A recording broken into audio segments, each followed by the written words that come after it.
So hello guys, आज हम आगे इंटीग्रेशन के क्वेश्चंस के साथ। तो एओडी के कुछ एक दो अगर सवाल मेरे को ज़्यादा अच्छे खासे मिले आगे तो उनको भी डाल दूंगा। पर फिलहाल शुरू करते हैं इंटीग्रेशन से। तो इंटीग्रेशन पे तुम देख सकते हो आईआईटी जेई 2008 का सवाल है। ठीक है, जेई एडवांस 2008 के सवाल है ये। एक इनडेफिनाइट इंटीग्रेशन का सवाल है। इनडेफिनाइट इंटीग्रेशन होप सो तुमने कर ली हो। अगर नहीं करी फिर भी कोई इतना ज़्यादा इशू है नहीं, क्योंकि तुम्हें बेसिकली दिमाग ही लगाना है। ठीक है, कि इंटीग्रेशन कैसे हो सकती है। बेसिक चीज़ों से भी हो जाता है जो स्टार्ट में पढ़ाई जाती है। तो मोस्ट प्रोबेबली इनडेफिनाइट इंटीग्रेशन में ज़्यादा फेर बदल नहीं होती। ठीक है, इंटीग्रेशन जो भी इनडेफिनाइट है वो मोस्टली फार्मूला बेस्ड है। तो फार्मूला पता है तो इजीली काम हो जाता है। एंड डेफिनाइट ऑब्वियसली एक चीज़ ध्यान रखना, जो डेफिनाइट इंटीग्रेशन है ना, वो one of the most heavy topics है जो कि जेई एडवांस में बहुत ज़्यादा वेटेज रखता है। एंड उसका जो बेस है, ठीक है, बेस मतलब जो जिसके बिना तुम डेफिनाइट इंटीग्रेशन बिल्कुल भी नहीं कर सकते, वो है इनडेफिनाइट इंटीग्रेशन। ठीक है, तो इनडेफिनाइट इंटीग्रेशन तुम्हें टिप्स पे होनी चाहिए ताकि स्मूथली तुम डेफिनाइट इंटीग्रेशन सीख सको। ठीक है, तो ये चैप्टर इंपॉर्टेंट है अपने आप में, लेकिन इसकी वेटेज जो है वो काफ़ी कम है। ठीक है, जेई एडवांस में काफ़ी कम क्वेश्चंस है इसके, जैसे एक ये 2008 वाला, एक 2012 में आया है। तो एक दो मतलब कम है, बहुत कम क्वेश्चंस है। मेंस में आता रहता है अच्छा खासा, पर ज़्यादा नहीं, मेंस में भी ज़्यादा नहीं है। तो डेफिनाइट इंटीग्रेशन जो है उसके काफ़ी क्वेश्चंस आते हैं। तो डेफिनाइट इंटीग्रेशन को टारगेट बनाओ, बेस इसको रखो, and you will be very much okay with the topics. तो देखो, सबसे पहले इस सवाल के बारे में बात करते हैं। तो तुमने इस सवाल को ट्राई तो दे लिया होगा मुझसे पहले। तो देखो, आई हमारे पास एक इंटीग्रेशन गिवन है एंड जे हमारे पास एक और इंटीग्रेशन गिवन है। ठीक है, और मुझे निकालना है then for an arbitrary constant C. तो ये कांस्टेंट ऑफ इंटीग्रेशन है, the value of J minus I equals. तो देखो यार, जब भी जे माइनस आई लिखा हो, ठीक है, तो तुम पहले इस एक्सप्रेशन को इवेल्युएट करो कि ये चीज़ बन क्या रही है ना। ऐसे नहीं करना कि जे की वैल्यू निकालने लगे हो फिर आई की वैल्यू निकाल रहे हो, क्योंकि जे एडवांस क्या करता है ना, वो कभी कभार इसी चीज़ में बच्चों को फंसाता है कि वो ये जो इंटीग्रेशन है इसको मुश्किल कर देगा और फिर तुम्हें बोलेगा कि जे माइनस आई निकालो, और ये चीज़ हो सकता है ईजी बन रही हो।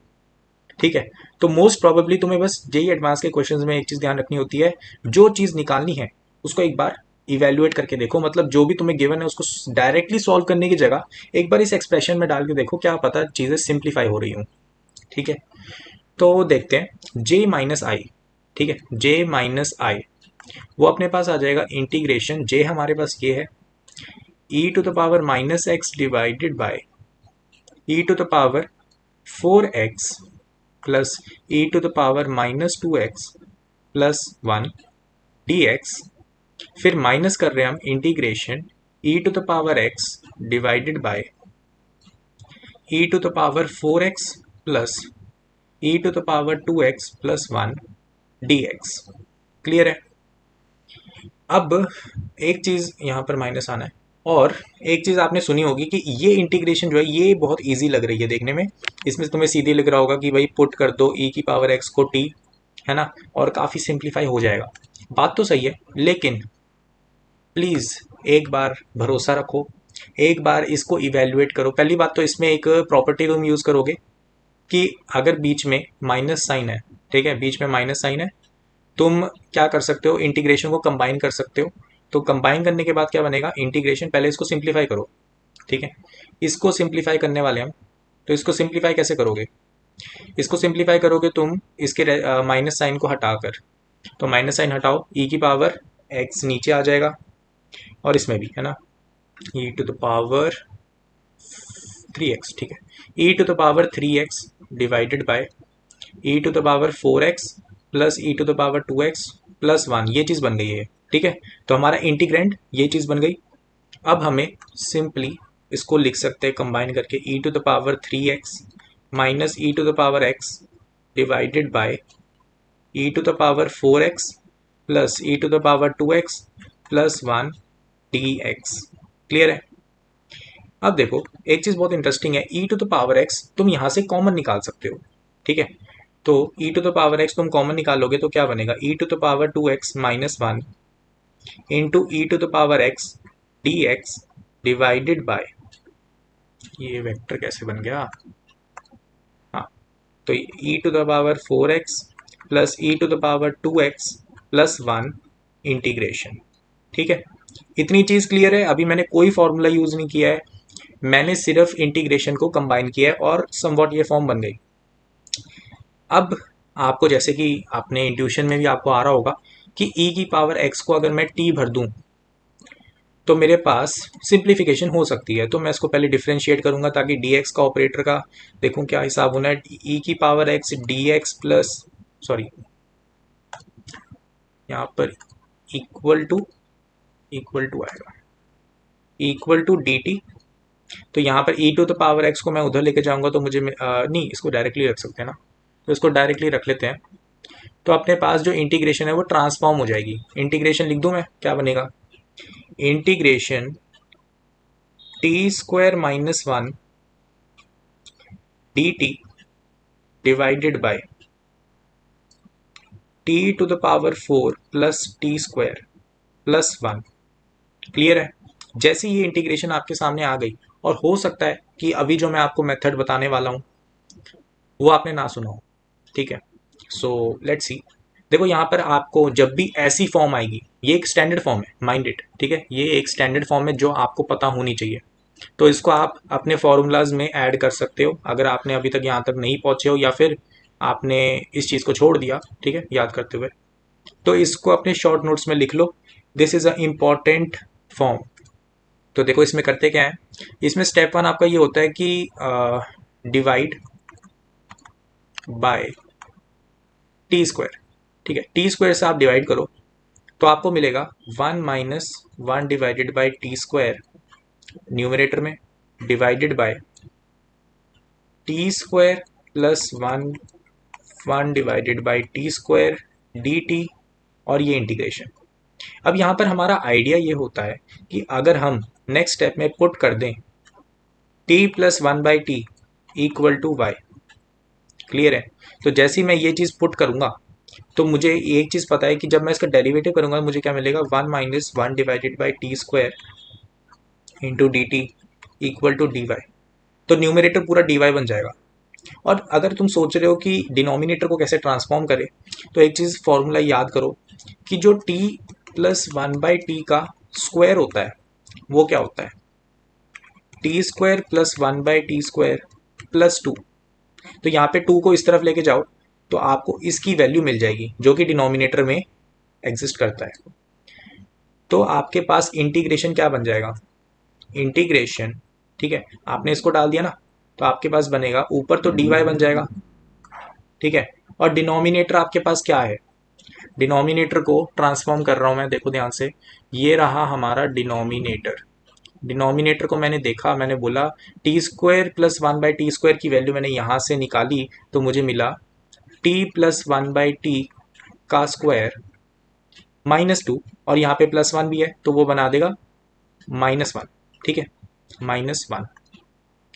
तो इतना करके अब मैं सिंपली डिनोमिनेटर को जब मैंने सब्स्टिट्यूट करा तो मुझे क्या मिला, वाई स्क्वायर -1। क्लियर है।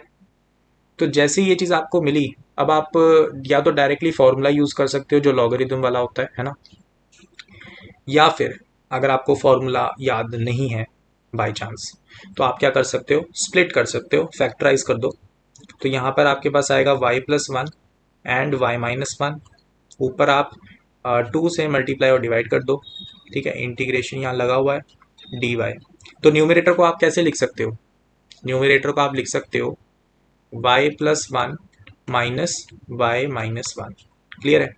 सो जैसे ही आपने ये लिखा आप स्प्लिट कर दो, स्प्लिट करने पे आपको मिलेगा 1/2 इंटीग्रेशन, फिर आपके पास आ जाएगा 1 divided by y-1 minus 1 divided by y+1 dy। ठीक है।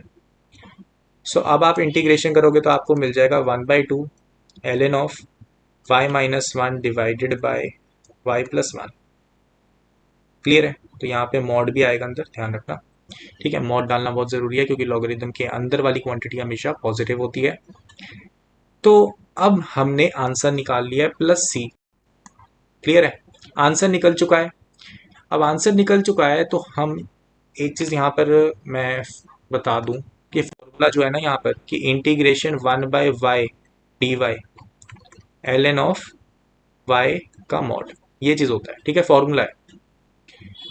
ओके, सो अब हम बात करते हैं वापस रीसब्स्टिट्यूटिंग की।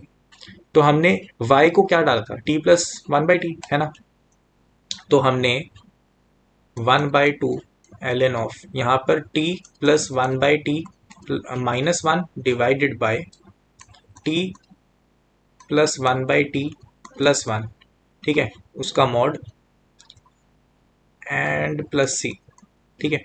और t क्या था हमारा, t हमारा था e⁻x, ठीक है।